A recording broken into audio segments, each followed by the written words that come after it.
Bismillahirrahmanirrahim. Assalamualaikum warahmatullahi wabarakatuh. Alhamdulillahi rabbil alamin. Assalatu wassalamu ala rasulillahil karim. Nabiyyina wa sayyidina Muhammadin al-amin wa ala alihi wa sahbihi ajma'in. Wa ba'd.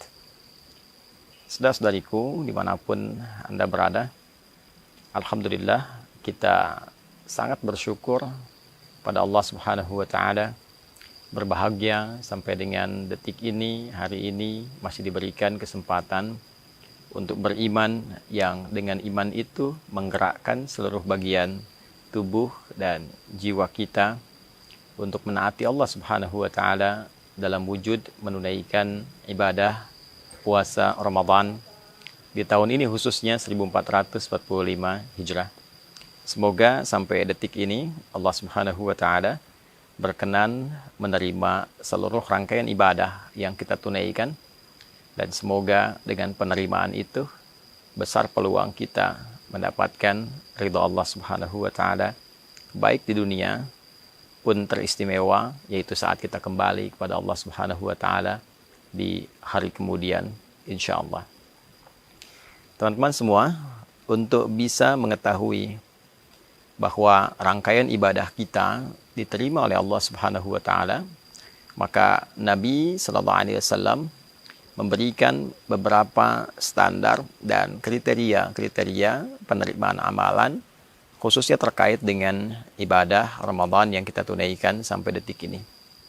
Di antara sekian kriteria dan standar atau juga alat ukur parameter yang Nabi pernah jelaskan kepada kita umatnya, di antaranya terdapat dalam salah satu hadis yang didokumentasikan oleh Al-Imam Al-Bukhari dalam kitab Sahih beliau, nomor hadis 1894. Pun demikian Al-Imam Muslim dengan redaksi yang serupa dalam kitab Sahihnya nomor hadis 1151, diriwayatkan oleh sahabat mulia Abu Hurairah Abdurrahman bin Sakhr radhiyallahu taala anhu.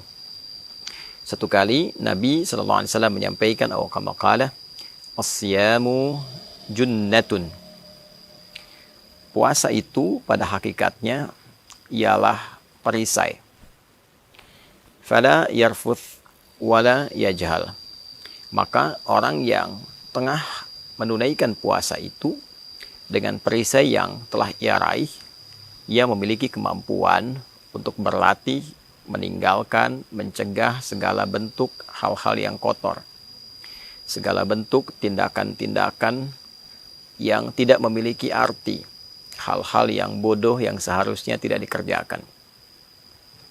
Wa ini mru'un qatalahu aw syatamahu, atau kama qala sallallahu alaihi wasallam, bila pun ada seseorang memprovokasi ia dengan mencelaknya, mengajak ia berselisih, berkelahi, maka ia berkata, inni shaimun, saya tengah berpuasa, saya tengah berpuasa. La khulufu famis shaimi, maka sungguh orang-orang yang menunaikan puasa dengan benar itu, lisannya, bau yang keluar dari lisannya, aroma yang keluar dari lisannya, atyabu indallahi yaumal qiyamati min rihil miski, dinilai oleh Allah lebih wangi, lebih semerbak dibandingkan dengan parfum kasturi, wanginya kasturi. Ini diantara rangkaian hadis yang cukup panjang terkait dengan puasa Ramadan, dan juga secara spesifik memberikan parameter, satu ukuran standar keberhasilan orang yang menunaikan ibadah puasa khususnya di bulan Ramadan dalam standar dan kriteria yang dijelaskan oleh Nabi Sallallahu Alaihi Wasallam. Yang pertama, Nabi menyampaikan, as-siyamu junnatun. Puasa itu hakikatnya akan membentuk, melahirkan satu perisai. Saya garis bawahi dari kata as-siyam. Di dalam bahasa Arab terdapat dua kata untuk menggambarkan puasa secara umum. Ada saum, ada siyam. Keduanya bermakna imsak, menahan. Jika kita menampilkan kata saum, maka kata ini menunjuk makna yang umum, Menahan dalam arti yang umum, al-imsakul am. Saya bisa katakan, saya ingin menahan diri dari bicara, tapi saya masih bisa makan, masih bisa minum. Maka secara bahasa itu disebut dengan saum. Di dalam Al-Quran diabadikan kata ini dengan makna serupa di Quran surah ke-19 Maryam di ayat ke-26 misalnya. Inni nazartu lirrahmani sauma. Maryam, katakan kepada orang-orang yang ingin mengklarifikasi tentang bayi yang kau bawa itu, engkau diam saja. Inni nazartu lirrahmani sauma. Katakan aku sedang bernazar kepada Allah untuk saum. Apa jenis saumnya? Falan ukallimal yauma insiya. Untuk tidak memberikan keterangan apapun pada siapapun.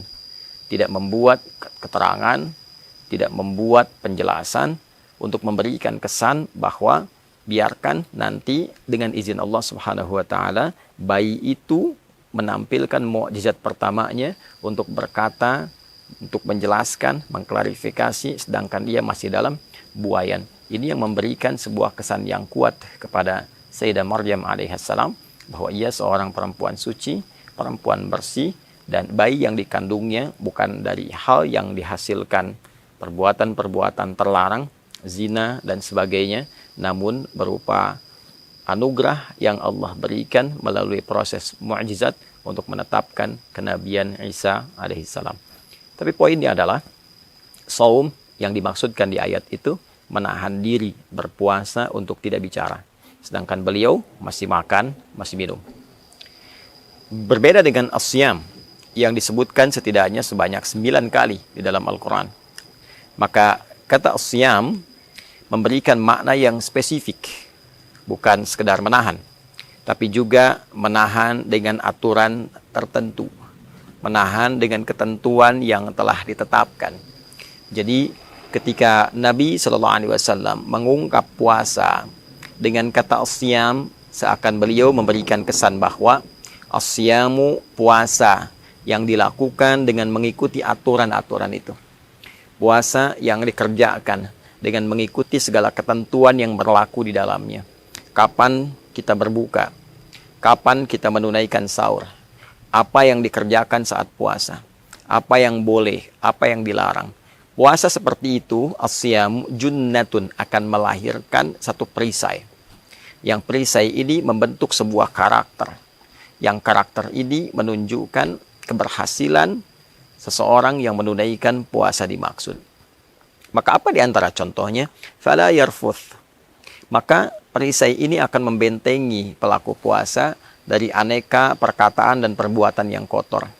Dia tidak berkata-kata yang jorok, berkata-kata yang kotor, mudah mencela, mudah merendahkan, membuat hoax, berperilaku yang kotor. Ya, karena ada perisai dalam dirinya. Saat akan terdorong mengatakan sesuatu yang kotor, diprovokasi oleh setan, maka perisai itu muncul menahan supaya kata itu tidak keluar. Latihan dimaksud, hasil dimaksud, itu terkonfirmasi dengan keluarnya sebuah karakter dan dijelaskannya oleh Nabi dalam bentuk perisai yang membentengi. Jadi puasa yang benar, standar pertamanya, ya, standar pertama puasa yang benar saat ditunaikan adalah melahirkan sebuah karakter yang mulia, karakter yang baik. Diberikan cirinya oleh Nabi, dia terbebas dari perbuatan-perbuatan yang kotor. Kemudian wala yajhal, dan tidak juga berperilaku bodoh, perilaku yang tidak elok untuk dilakukan. Ya, kalau dalam keseharian, ya kita tidak katakan mungkin satu hal ini taruhlah dosa misalnya dalam contoh ya, tapi tidak elok untuk dilakukan. Seorang kakek atau seorang ayah menaiki sepeda anak 5 tahun yang roda 3 misalnya. Ya, berdosa tidak, tapi itu perbuatan tak pantas sehingga melahirkan cibiran. Ya, itu namanya jahlun, sesuatu yang tidak layak untuk dilakukan. Dalam keseharian banyak sekali perbuatan-perbuatan tak pantas yang kita memang tahu itu tidak boleh dilakukan. Ya, baik yang mengandung dosa ataupun tidak mengandung dosa, tapi dianggap secara etik itu keliru. Sehingga dengan itu berpotensi orang lain malah berdosa dengan perilakunya. Yang melakukan dosa, kita tahu berdusta itu dilarang, membuat hoax itu dilarang, korupsi itu dilarang, mencuri itu dilarang, memecah belah itu dilarang. Ya, atau perbuatan-perbuatan tak elok lainnya yang sifatnya jahil, yang melahirkan bincangan-bincangan publik yang tidak elok untuk didengar.